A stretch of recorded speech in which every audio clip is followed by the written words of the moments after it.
Alright guys, I feel like every day now we're getting more and more pieces of the puzzle that is Assassin's Creed Shadows, and we're kind of piecing it all together and seeing exactly what is going on behind the scenes and what has led to the disaster that this game will ultimately be. And I've been on the record, and I'll say it again, I don't think this game is going to probably lose money. I feel like it'll probably break even or even make a little bit of money. I don't feel like it's going to be the epic success that Ubisoft needs to bail their asses out of the fire that they've, put themselves in. But again, I do think the game will probably see moderate success just because of the fact that it's an Assassin's Creed game, guys. It has the name attached to it. There's no way that the normies, the people who are just, obsessed with consuming the next product are not going to buy the next Assassin's Creed game, especially given the fact that it is set in Japan, despite the fact that they've gotten so many things wrong, which we're going to go over right now. So, of course, we saw recently things like out of that Park Place, this exclusive that Assassin's Creed Shadows delay was to scale back Yasuke after the historical backlash. Something which isn't very surprising given the fact that they have made error after error in their research, in the way that they design architecture in the game, the way that they portray Japanese people, confusing language, and all sorts of stuff. But this has been going on for a long time. If you do recall, going all the way back to July of last year, we had Ubisoft apologizing to a reenactment group, the Sekigahara Teppo Corps, for stealing a banner from their group and putting it in the game, which doesn't even make sense because when they translated the name from the banner, it's like this wouldn't even make sense in the setting that the game is set in. Then, of course, they actually came out and did this apology. They said, update for our Japanese community. We're very sorry. We love you guys very much. Please don't cancel us. Essentially is what the long and the short of this was. Although the funny thing was, it was kind of a non-apology from Ubisoft. They wanted to apologize without really taking any responsibility, which is something we're going to see in a few minutes here. It's kind of a theme for Ubisoft. Then, of course, we also had back in October, they had to cancel this one-legged Torygate figurine that they were making for the game because it started to give people like the idea that's like, wait a second, I've seen this somewhere before, and of course it's from the one-legged Torygate that still exists in Japan today from the nuclear explosion that destroyed the other half of the gate. So again, not a good look for Ubisoft. Well, recently we saw this art book leak online. In fact, the last video we did talking about this was about this art book specifically. But something I didn't even see at the time from Francesco Solbach, who writes over at that Park Place, says this might indeed anger Japanese people. It's speculated that it was actually Mori Ranmaru who seconded Oda Nobunaga and assisted him in committing seppuku, not Yasuke. This is beyond ridiculous, Ubisoft. And again, this is a actual excerpt from the art book from Ubisoft that got leaked online. It says the moment that Oda Nobunaga commits seppuku as the Hanoji temple burns down around him, with Yasuke serving as his second and Naoi lurking in the far right doorway, is certainly one of the most intensely dramatic in the entire game, saying that not only did Yasuke fight and defend Oda Nobunaga, but that he also seconded him when this man committed seppuku. Then, of course, this Japanese user says, before Nobunaga hid himself in the flames, Mori Ranmaru was killed by Yasuda Kunitsugu, and it was Murai I'm going to ruin these names, guys, I'm so sorry. Murai Sadakatsu, who rushed to Nobunaga's side. Yasuke was only arrested by Mitsuhide's army on the street, which had nothing to do with Hanoji Temple. Incidentally, most of the supposedly great stories about Yasuke, his wife, his children, his policy advice, his stay at seaside, his statues and festivals are fakes copied and pasted from Mura Engine. Very interesting. So now we get to today. And this situation today has been very interesting to watch. Shohei Kondo, a Japanese YouTuber who has been covering a lot of this situation with Assassin's Creed lately, spoke to a Ubisoft insider who gave a lot of backstory and detail on the situation with Assassin's Creed, and it kind of explains what we're seeing through the cracks that are starting to break at Ubisoft. So I'm going to play this little clip for you, and then we'll kind of go through the rest of the statement. This is from Shohei Kondo's video, which we will link down below, down in the description, so make sure you go give it a watch. So next question I did is, how do you personally see this controversy? I personally feel really uncomfortable and ashamed to work for a company that allowed such a debacle to happen. I truly regret the lack of serious preparation in depicting the Japanese setting and the failure to recognize content that could lead to cultural incidents. The fact that they secretly hid and fixed the worst mistakes before release, without taking responsibility or admitting their errors, feels like the worst part to me. So this is somebody who works at Ubisoft who is very much unhappy with the situation and the way Ubisoft has handled this entire fiasco from the get-go. And there's a lot more to it. And like I said, go watch the video on your own time, but we're going to go through some of the other statements in the article that I wrote up over here.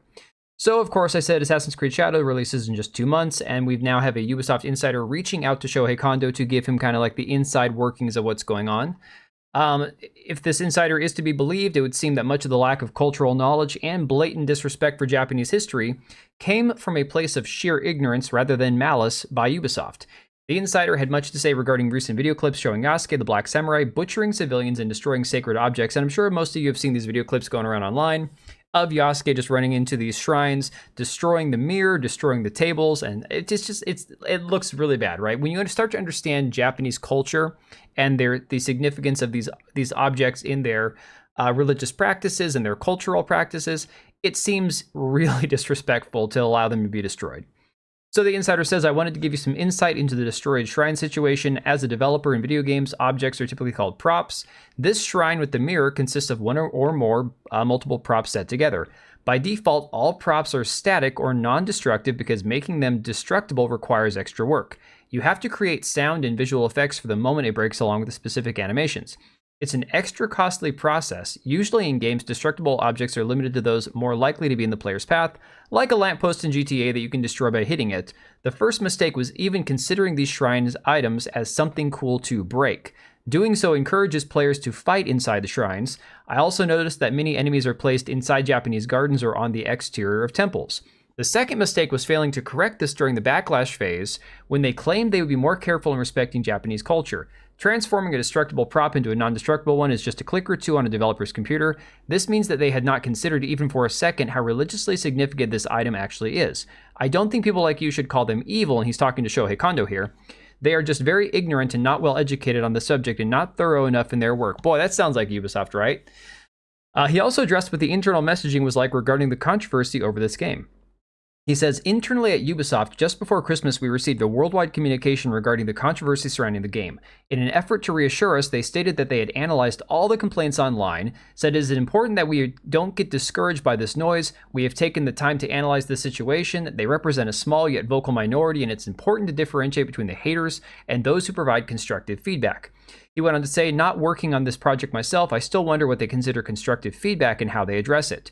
So I was not reassured as they had hoped. We were instructed not to comment on these attacks and to ignore them from the outside. Boy, we've seen this time and time again. In fact, I think over at the studio making Avowed, isn't it the one that Matt Hansen's attached to, where they said, just ignore the hate. We're just going to put our heads in the sand essentially and wait for this all to kind of die out because we kicked a hornet's nest and now we don't want to deal with it.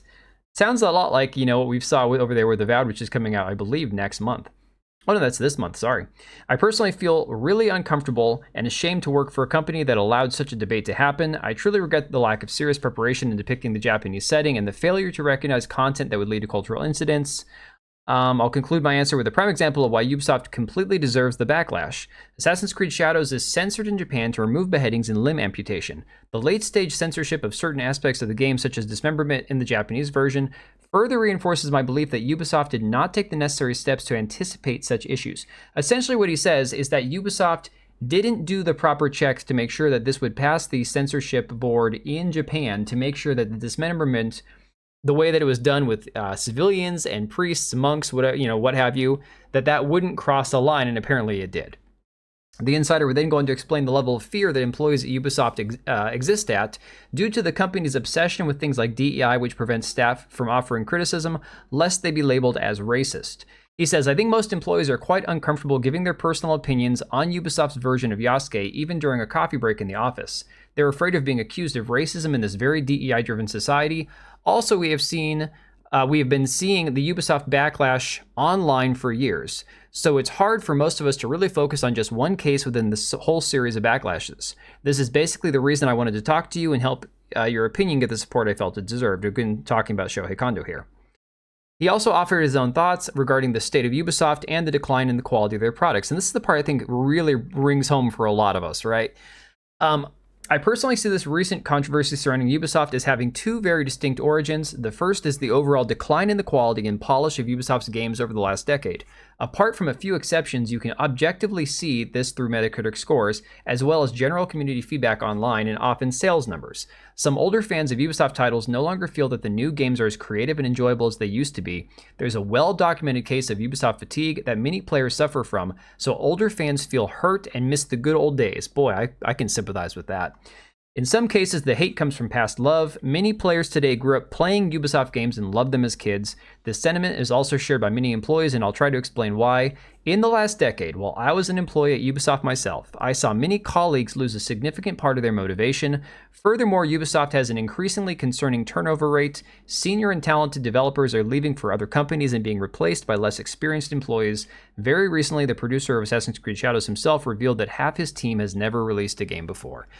And again, I think that this just kind of speaks for itself, that essentially what you have is a bunch of nitwits who don't know what they're doing, they're inexperienced, they don't have the knowledge, they haven't brought on the right people to handle the task at hand, and so what you have is an abysmal mess that they can't dig themselves out of, and they really only have themselves to blame in the long run. So I found this to be very interesting. Make sure you check out the article and Shohei's video. Both are going to be linked down below. Appreciate you guys for watching. Leave a comment, and I will catch you guys on the next one.